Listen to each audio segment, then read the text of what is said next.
Assalamualaikum warahmatullahi wabarakatuh. Kami dari kelompok 4 akan melakukan penyuluhan mengenai penyakit malaria dan amebiasis. Perkenalkan, nama saya Nurul Khalifatunisa, NIM 10219044. Perkenalkan, nama saya Ameliana Prisiska Amandani, NIM 1021900.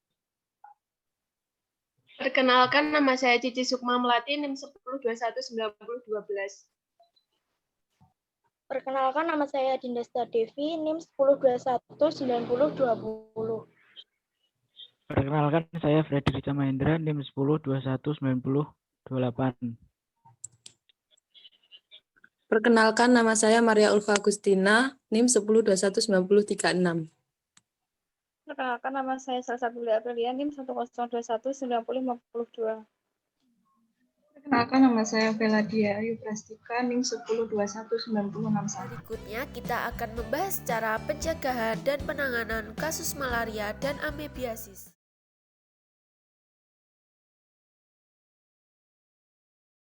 Yang pertama, di sini saya akan menjelaskan tentang malaria. Definisi malaria. Malaria sudah diketahui sejak zaman Yunani. Kata malaria terdiri dari dua kata, yaitu mal artinya busuk dan aria artinya udara. Nama malaria diambil dari kondisi yang terjadi, yaitu suatu penyakit yang banyak diderita masyarakat yang tinggal di sekitar rawa-rawa yang mengeluarkan bau busuk.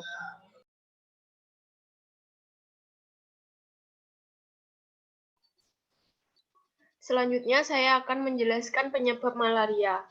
Penyebab penyakit malaria adalah parasit malaria, suatu protozoa dari genus Plasmodium. Parasit tersebut menyebar ke manusia melalui gigitan nyamuk Anopheles yang disebut vektor malaria.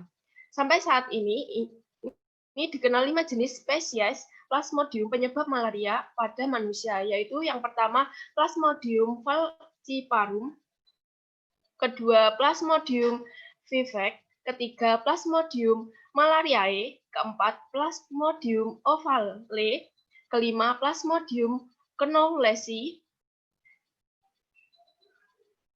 Selanjutnya saya akan menjelaskan gejala malaria. Gejala malaria akan muncul 10-15 hari setelah gigitan nyamuk.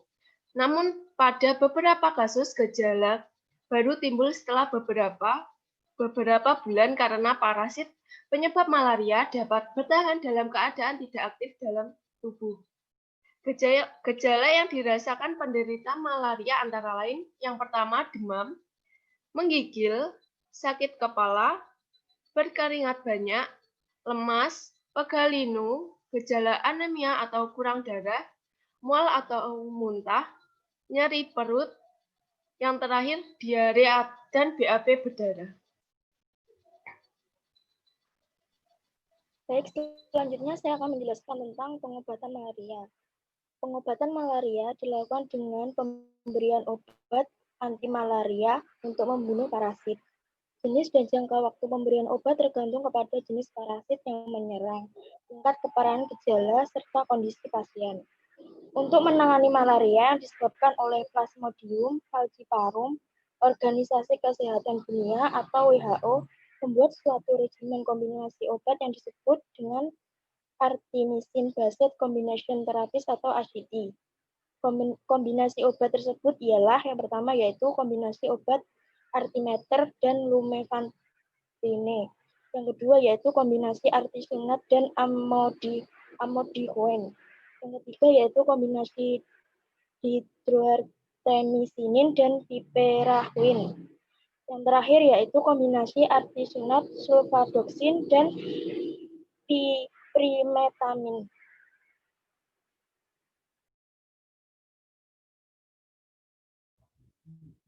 Baik, selanjutnya saya akan menjelaskan pencegahan malaria. Yang pertama, memakai lotion anti serangga atau obat nyamuk. Yang kedua, menggunakan pakaian yang bisa maksimal menutupi kulit.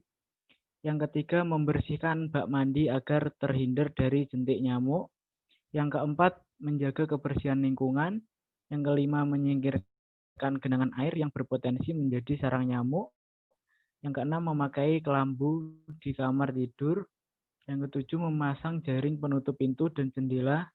Dan yang kedelapan, menjauhkan kandang ternak dari rumah.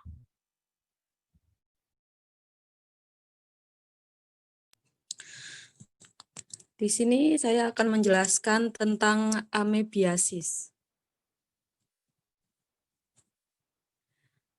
Definisi amebiasis.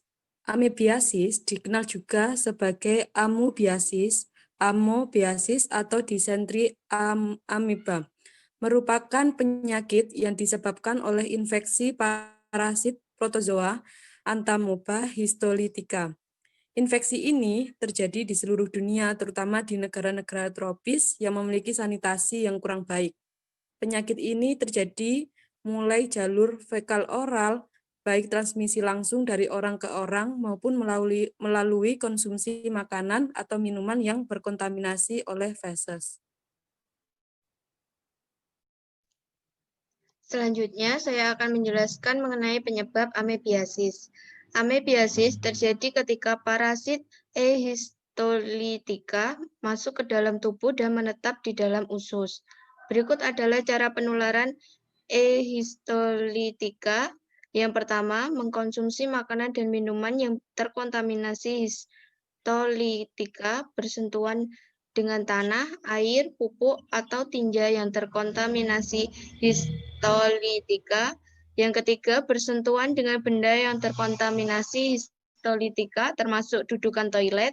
Yang keempat, melakukan seks anal dengan penderita amebiasis. Selanjutnya ialah gejala amebiasis. Gejala yang muncul saat seseorang mengalami amebiasis akan muncul dalam 7-28 hari setelah terinfeksi parasit. Gejalanya yang pertama yaitu diare, yang kedua kram perut, yang ketiga buang angin berlebihan, yang keempat sangat lelah. Jika kondisinya sudah parah, penderita biasanya merasakan gejala-gejala berikut. Yang pertama, nyeri perut bagian atas yang parah, yang kedua disentri atau diare dengan tinja yang bercampur lendir dan darah, yang ketiga demam tinggi, yang keempat muntah-muntah, yang kelima perut bengkak, dan yang keenam sakit kuning atau jaundice. Selanjutnya pengobatan amebiasis. Yang pertama yaitu pemberian obat-obatan. Obat-obatan untuk menangani amebiasis antara lain 1. Obat antibiotik. Ini diberikan untuk membunuh parasit di dalam tubuh. Yang kedua yaitu obat antimual, diberikan untuk meredakan mual yang sering terjadi pada penderita amebiasis. Yang kedua, penggantian cairan tubuh. Pemberian amebiasis disarankan untuk mengonsumsi banyak air putih dan oralit untuk mengganti cairan yang hilang akibat diare. Jika kondisi dehidrasi yang dialami cukup parah, maka pasien perlu mendapatkan perawatan di rumah sakit. Pengobatan amebiasis yang ketiga yaitu dengan operasi. Jika amebiasis menimbulkan perforasi usus atau pecahnya usus atau kolitis parah, fulminant kolitis, dokter akan melakukan operasi untuk mengangkat usus yang bermasalah. Selain itu, operasi juga bisa dilakukan untuk mengatasi abses hati yang tidak membaik setelah pemberian antibiotik.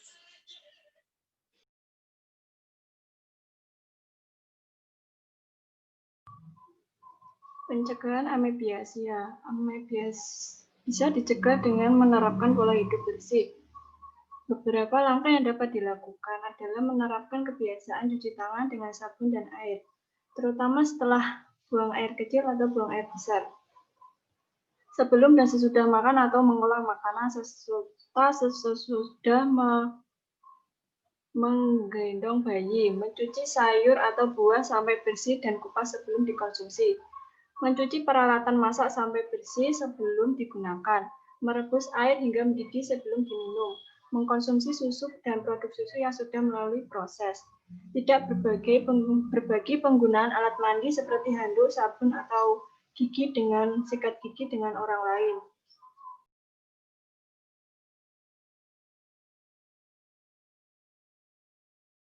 Sekian penyuluhan dari kelompok 4. Apabila ada kesalahan, saya mewakili kelompok 4 memohon maaf yang sebesar-besarnya. Akhir kata, wassalamualaikum warahmatullahi wabarakatuh. Waalaikumsalam warahmatullahi wabarakatuh.